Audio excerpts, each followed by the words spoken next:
Have you ever been inspired by someone else's story, their achievement, or who they have become, and wondered, how did they do it? This video is for you. I've collected key questions that have been addressed to my podcast guest or to myself and summarized here the answers for you in this video. This is a question that comes back very often. How did you find the courage to quit that job without having any backup plan? Every guest I've spoken to tend to have the same answer, and it's really because it just came back to a question of life or death. They just couldn't take it anymore. And I know that there's a lot of people out there that are telling you that you just need to do this, so that it's so simple to change and turn your life around and just quit this job and go travel the world. But it's seriously not that easy. Until your discomfort of remaining the same becomes higher than the actual discomfort of change, it's going to be very, very hard to take action and to move and change things around. More often than not, we're going to wait for things to get very bad. We're going to wait to hit rock bottom with a very bad depression, go through burnout, get physical symptoms where our body just literally cannot function anymore, to the point where you can be sent to the hospital wondering what it is. And this is where often people tend to turn their life around.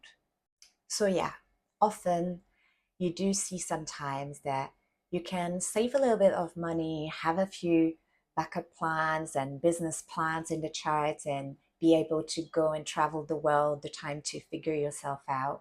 But that's very rare when it doesn't come at an impulse that has been led by something really, really dreadful, the situation becoming so dreadful that you don't have the choice anymore.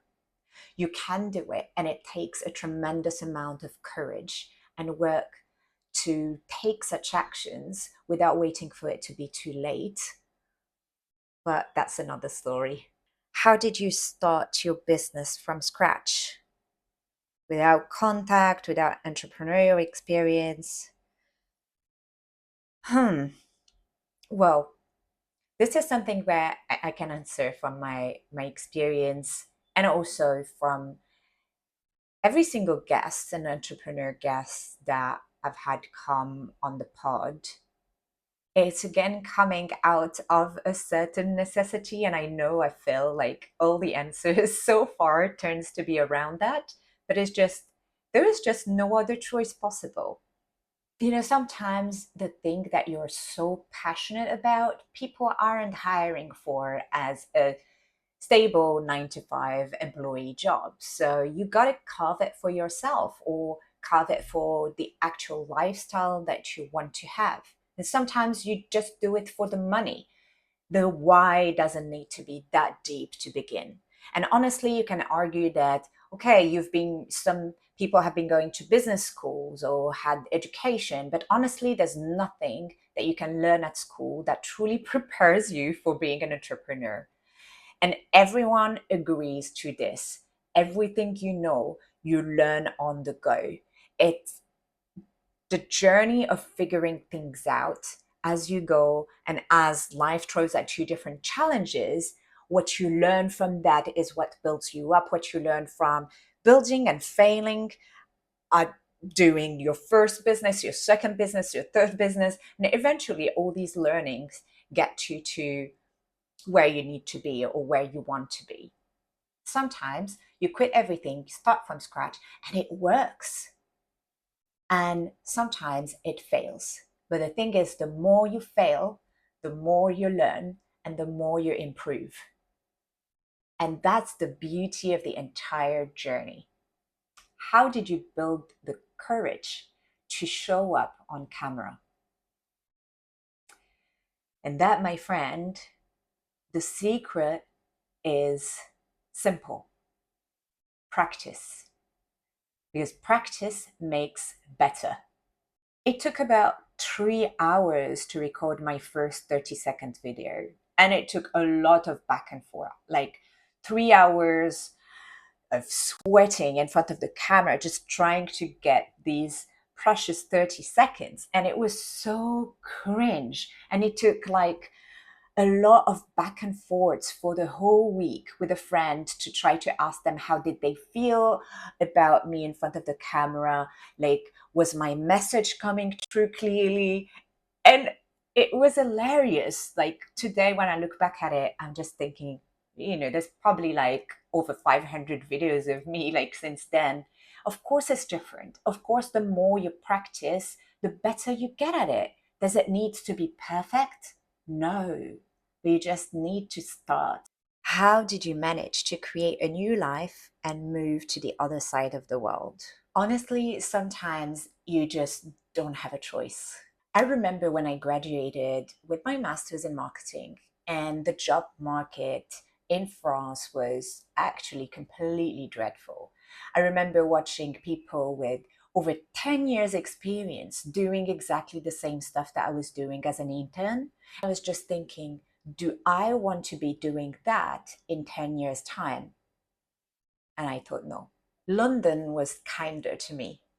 I had to start from scratch, but it was an opportunity that I didn't get to do back home.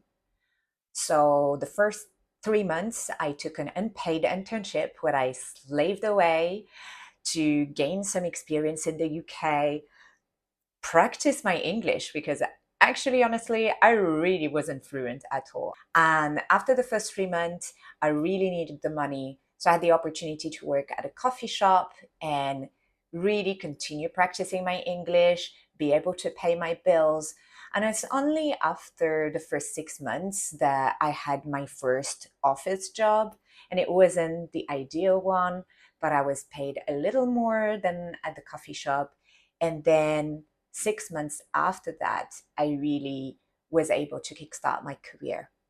I remember that before leaving, I was really trying to get a job, any job, to be able to stay in the southwest of France, which I absolutely adored. And I had my partner at the time, I had my friends at the time, I had built my entire life at the time, but I couldn't get any interview. I sent out 200 different applications.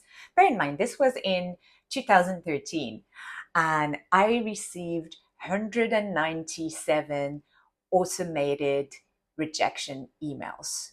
One was a positive invite to have a call for a job that was at the other side of the country, and they never got back to me after that.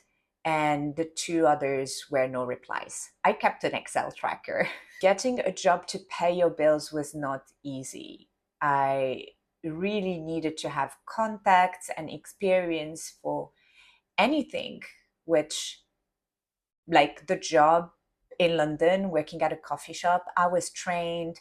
I had to go through a process of an interview, but I was given a chance to interview and demonstrating that I was very keen to prove myself.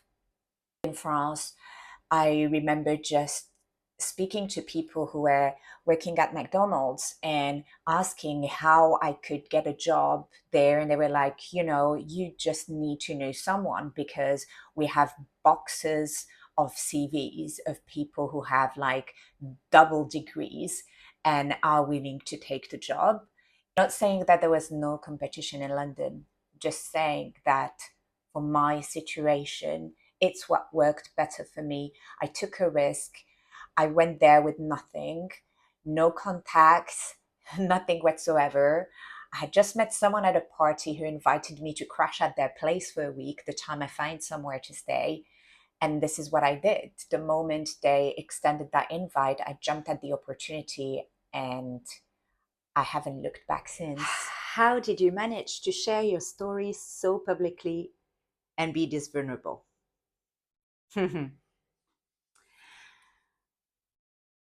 I think the risk here is to have the opportunity to get someone out of their head and not do it because you're scared of how you'd be perceived or judged by anyone else who might come across what you have to say. It's very similar to what pushes you to change. When the risk of not saving someone or not making an impact or not changing things around you is actually higher than the risk of being seen. When I started writing my book, at first it was like therapy. It felt like it was really like survival. I needed to do this. And through the process, it maybe it became something more, and there was a different why and a different impact that this book can have that changed things. I went from victim to survivor, and then from survivor to someone who freaking loves life and living and every single thing that it has to offer. And I strongly believe that sharing my story has been a massive component in that shift.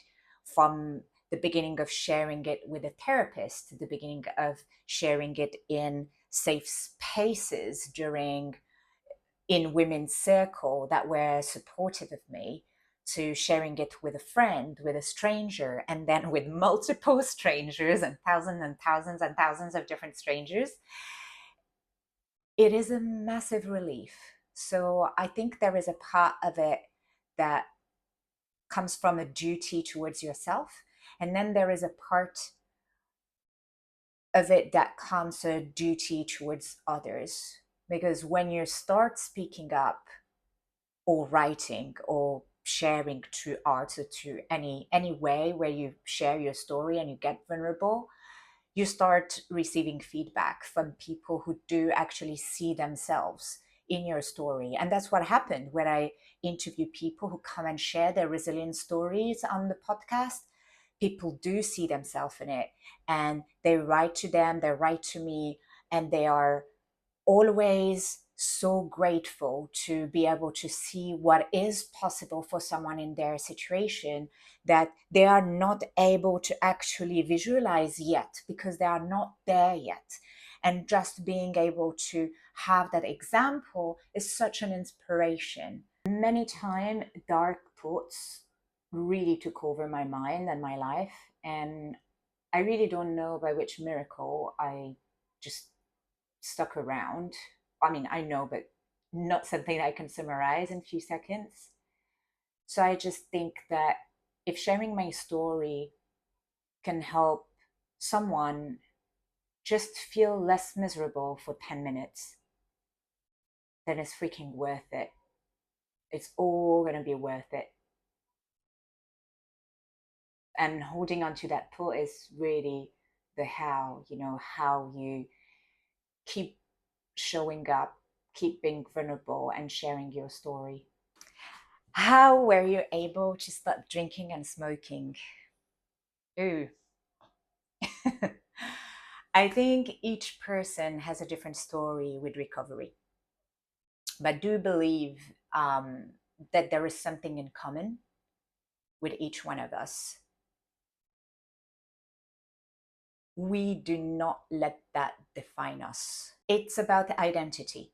It is said that trauma leads to addiction, and recovery includes facing some parts of ourselves that we really try to avoid and escape. So for me, it was a big part of my recovery story. And I do have many people who have showed up on the podcast. You can check season 2. We have an episode on sobriety and resilience. Substances are defining your life, they are defining your routine, your habits, and it's taking a huge part of your entire person, your personality, parts of yourself, basically. When you rewrite your trauma script, you redefine this part of you without the substances. And an important part of the journey, I think, is to try to not be redefined, like not fall on the other side of the spectrum and be defined by sobriety or quitting. It is being able to stand as yourself, not as an alcoholic, not as an addict, not as a sober person, but just as yourself, and find all the ways to define who you are beyond that. My personal experience has been one of self love. It was a very long journey that is still ongoing and discovering not only parts of myself, but how to learn to love them. A big part of that journey has been understanding that little me inside was worth loving no matter what, and that self destruction wasn't a way of living. Final question here for you: how do you keep on trusting after being burned times and times again? I'm not gonna lie, breakups and burnouts are often on everyone's tongue. And dating in 2026 is more of a nightmare as it has been the year before and the year before and the year before. The job market is even worse, right? If you are looking for a job opportunity at the moment, whether you're self employed or looking for employment, it is a pretty tough time. Sometimes it might feel that no matter which area of life you turn to, it might feel like it's just another nightmare unfolding. Something that has been very humbling hosting the podcast around resilience is that many people have survived cancer, life threatening accidents, changes in their bodies, health scares, hormonal issues. Many of us have survived tons of different forms of abuse from a very young age. And when you go through so much and you stand back up, I think the first instinct is to believe that it would be hard to trust.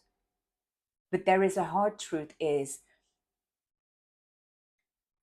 when you have overcome so much, there is this willingness to keep on walking and keep on going no matter what, because you know how precious it is to have that chance. So I think this is how it works with trust is you build your own trust in yourself to know that you can handle all the most horrible cards that life has handed over to you, and therefore it's a little more easier to trust the rest of the world because you are confident that you'll find a way and you'll figure out how to handle that. That's it for this video. If you liked it and you have any more questions, please leave them for me in the comments. And don't forget to subscribe so you get notified when I post the answers.